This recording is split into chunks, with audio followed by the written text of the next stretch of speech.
பல வருடங்களாக குர்ஆனிலே மாற்றத்தை கொண்டு வருவதற்காக வேண்டி யூதர்கள் பலவிதமான திட்டங்களை சூழ்ச்சிகளை அவர்கள் செய்து வருகிறார்கள். அவர்களுடைய சூழ்ச்சி திட்டம் நிறைவேறியதா? குர்ஆனிலே அவர்கள் மாற்றத்தை கொண்டு வந்தார்களா?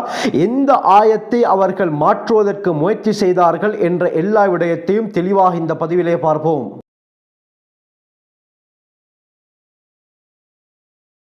அல்ஹம்துலில்லாஹி ரப்பில் ஆலமீன் அஸ்ஸலாத்து வஸ்ஸலாமு அலா ரசூலில்லாஹி அம்மா பஅத். கண்ணியத்திற்குரிய இறைவனின் நல்லடியார்களே, அல்லாஹ்வின் சாந்தியும் சமாதானமும் என்றென்றும் நம் அனைவர் மீதும் உண்டாவதாக. கண்ணியமிக்க ரமதானுடைய மாதத்திலே நாங்கள் இருக்கிறோம். இந்த மாதம் ஷஹ்ருல் குர்ஆன், குர்ஆன் அருளப்பட்ட மாதம். அல்லாஹ் சுப்ஹானஹு வ தஆலா குர்ஆன் இறங்கிய நாளிலிருந்து இன்று வரை பாதுகாத்து கொண்டிருக்கிறான்.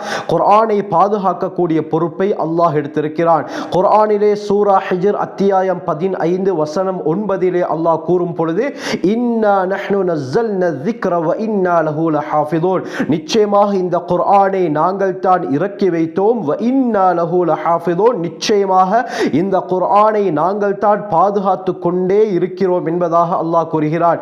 இஸ்மு ஃபாயிலுடைய வஸன்ல லஹாஃபிதூன் என்று அல்லாஹ் கூறுகிறான். அப்படி என்றால் இஸ்திம்ரார், தொடர்ச்சியுடைய கருத்து இந்த ஆயத்துக்கு வரும். அதாவது இன்று கூட நாங்கள் தான் இந்த குர்ஆனை பாதுகாத்து கொண்டே இருக்கிறோம், தொடர்ந்து பாதுகாத்து கொண்டே இருக்கிறோம் என்று அல்லாஹ் இந்த ஆயத்திலே திட்டவட்டமாக கூறுகிறான். எனவே குர்ஆனை பாதுகாக்கக்கூடிய பொறுப்பு அல்லாஹ்விடம் இருக்கிறது. எனவே உலகத்திலே இருக்கக்கூடிய எந்த மஹ்லூக்காலும் இந்த குர்ஆனிலே ஒரு நுக்தாவை, ஒரு புள்ளியை கூட மாற்ற முடியாது.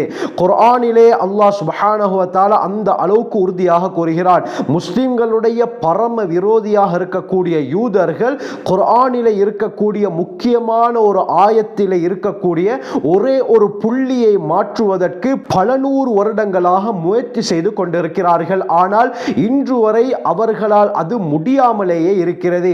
ஏன் அவர்கள் அந்த ஒரே ஒரு புள்ளியை மட்டும் மாற்ற நினைக்கிறார்கள்?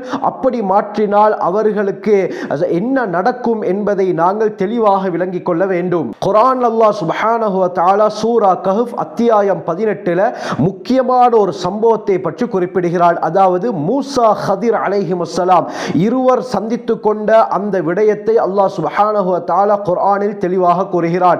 யூதர்களுடைய நபி மூசா அலைஹிஸ்ஸலாம் என்பது நன்றாக நமக்கு தெரியும். அல்லாஹ் சுப்ஹானஹு வ தஆலா இந்த சம்பவத்தை குறிப்பிடும் பொழுது அதிலே முக்கியமான ஒரு விடயத்தை குறிப்பிடுகிறார். இந்த மூசா ஹதிர் அலைஹிஸ்ஸலாம் அவர்களுடைய சம்பவத்தை நீங்கள் முழுமையாக அறிந்து கொள்ள வேண்டும் என்று சொன்னால் அதை பற்றி தெளிவாக நான் ஒரு பதிவிலே பேசியிருக்கிறேன். அந்த வீடியோவுடைய லிங்கை கீழே டிஸ்கிரிப்ஷன் பாக்ஸில் தருகிறேன், செக் பண்ணி பார்த்துக் கொள்ளுங்கள். அதிகமான பிரயோஜனங்களை நீங்கள் அடைந்து கொள்வீர்கள். என்ன விடயத்தை அல்லாஹ் கூறுகிறார் என்றால், சூரா கஹ்ஃபுடைய 77வது வசனத்திலே அல்லாஹ் இந்த விடயத்தை கூறுகிறார். மூசா ஹதிர் அலைஹிமுஸ்ஸலாத்து வஸ்ஸலாம் இருவரும் ஒரு ஊரை கடந்து செல்கிறார்கள். அந்த ஊரிலே இருக்கக்கூடிய மக்கள் யூதர்களாக இருந்தார்கள். அவர்களிடத்திலே சாப்பாடு கேட்கிறார்கள். இருவருக்கும் பசி ஏற்படுகிறது. எனவே இருவரும் அந்த ஊரிலே இருக்கக்கூடிய மக்களிடத்திலே சாப்பாடு கேட்கிறார்கள். ஆனால் அந்த இருவருக்கு விருந்தளிப்பதை அந்த ஊர் மக்கள் மறுத்து விட்டார்கள். அந்த யூதர்கள் இருவருக்கும் சாப்பாடு கொடுக்கவில்லை, அதை மறுத்து விட்டார்கள் என்பதாக குர்ஆனிலே அல்லாஹ் இந்த விடயம் தொடர்பாக கூறுகிறான். இந்த விடயம் குர்ஆனிலே மறுமை நாள் வரை இடம்பெறுகிறது. கியாமத் நாள் வரை வரக்கூடியவர்கள் குர்ஆனை ஓதும் பொழுது இந்த யூதர்களுடைய இந்த மோசமான செயலை அறிந்து கொள்வார்கள். எனவே இது இந்த யூதர்களுக்கு மிகப்பெரிய ஒரு கேவலமாக இருக்கிறது. அவர்கள் இதை கேவலமாக கருதுகிறார்கள். குர்ஆன் எங்களை பற்றி இப்படி கேவலமாக பேசிவிட்டதே, இந்த குர்ஆனுடைய ஆயத்தை நாங்கள் எப்படியாவது மாற்றி அந்த கேவலத்தை நாங்கள் துடைத்துக் கொள்ள வேண்டும் என்பதற்காக வேண்டி பல முயற்சிகளை அவர்கள் எடுத்தார்கள். ஒவ்வொரு காலமும் பல முயற்சிகளை அவர்கள் எடுத்துக்கொண்டிருக்கிறார்கள். ஆனால் இன்று வரை அவர்களுடைய அந்த முயற்சிகள் ஃபெயிலியரில் தான் போய் முடிந்திருக்கிறது. அவர்கள் என்ன நினைத்தார்கள்? குர்ஆனுடைய எந்த வசனத்தையும் நாங்கள் மாற்ற தேவையில்லை, மாற்றமாக ஒரே ஒரு புள்ளியை மட்டும் நாங்கள் அழித்துவிட்டு 2 புள்ளிகளை ஏற்படுத்தினால் எங்களுடைய கேவலம் இல்லாமலாகிவிடும், குர்ஆன் எங்களை புகழக்கூடிய நிலை உண்டாகிவிடும் என்பதாக அவர்கள் கருதினார்கள். அதாவது என்பதாக அல்லாஹ் கூறுகிறான். அந்த இடத்திலே பா என்ற எழுத்து எடுத்து வருகிறது. ஃபஅபவ் என்று சொன்னால் விருந்தளிப்பதற்கு அவர்கள் மறுத்துவிட்டார்கள் என்பது பொருள். எனவே இந்த யூதர்கள் என்ன செய்ய நினைத்தார்கள், அந்த பாவிலே இருக்கக்கூடிய அந்த புள்ளியை அழித்துவிட்டு மேலே 2 புள்ளிகளை வைத்தால் அது தாவாக மாறிவிடும். அப்படி என்றால் அந்த இருவருக்கு விருந்தளிப்பதற்கு இவர்கள் முன் வந்தார்கள் என்பதாக வந்துவிடும். எனவே இப்படி வந்தால் நாங்கள் மூசா ஹதிர் அலைஹிஸ்ஸலாம் அவர்களுக்கு உணவளித்தோம் என்பதாக மறுமை நாள் வரை வரக்கூடிய மக்கள் இந்த ஆயத்தை ஓதும் போது விளங்குவார்கள். எனவே யூதர்களை பற்றிய ஒரு மரியாதை அவர்களுடைய உள்ளத்திலே எழும் என்ற நோக்கில் இவ்வாறான ஒரு திட்டத்தை தீட்டினார்கள். ஆனால் அவர்களால் ஒரு புள்ளியை கூட குர்ஆனிலே மாற்ற முடியாமல் போய்விட்டது. அருமையானவர்களே, காரணம் என்ன?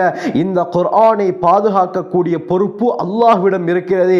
இன்னா நஹ்னு நஸல்னா ذிக்ர வ இன்னா லஹு லஹாஃபிதூன். இந்த குர்ஆனை நாங்கள் தான் இறக்கி வைத்தோம், நிச்சயமாக இந்த குர்ஆனை நாங்களே தான் பாதுகாத்துக் கொண்டிருக்கிறோம் என்பதாக அல்லாஹ் இந்த ஆயத்திலே கூறுகிறான். எனவே யூதர்களுடைய அந்த முயற்சிகள் இன்று வரை ஃபெயிலியர் தான். அருமையானவர்கள், இதற்கு பிறகு அவர்களால் மாற்ற நினைத்தாலும் ஒரு காலமும் அவர்களால் மாற்ற முடியாது. ஏன்? குர்ஆன் திட்டவட்டமாக இதை பற்றி பேசிவிட்டது. யாராலும் ஒரு புள்ளியை கூட குர்ஆனிலே மாற்ற முடியாது. சரி, குர்ஆனிலே அவர்கள் மாற்றினாலும் எத்தனை குர்ஆனில் மாற்றுவார்கள்? அருமையானவர்களே, சரி, உலகத்திலே இருக்கக்கூடிய எல்லா குர்ஆனிலும் அவர்கள் இந்த மாற்றத்தை கொண்டு வந்தாலும் முழு உலகத்திலும் குர்ஆனை மனனமாக்கிய கோடான கோடி ஹாஃபிதுமார்கள் இருக்கிறார்கள். அவர்களுடைய உள்ளத்திலே இருக்கக்கூடிய அந்த குர்ஆனை இவர்களால் மாற்ற முடியுமா? முடியாது. அருமையானவர்களே, ஆகவே குர்ஆன் என்பது மிகப்பெரிய ஒரு முஅஜிஸா, யாராலும் ஒன்றும் செய்ய முடியாது.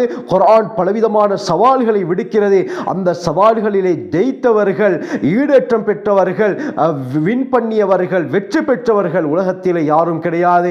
எனவே இந்த ஆச்சரியமான குர்ஆன் இறங்கிய மாதம் இந்த ரமதான். எனவே இந்த குர்ஆனை நாங்கள் அதிகமாக ஓதி அல்லாஹ்வுடைய நெருக்கத்தை பெறக்கூடிய கூட்டத்திலே அல்லாஹ் சுப்ஹானஹு வ தஆலா நம் அனைவரையும் சேர்த்து அருள்வானாக. ஜஸாக்குமுல்லாஹு கைர். வ ஆகிரு தஅவானா அல்ஹம்துலில்லாஹி ரப்பில் ஆலமீன்.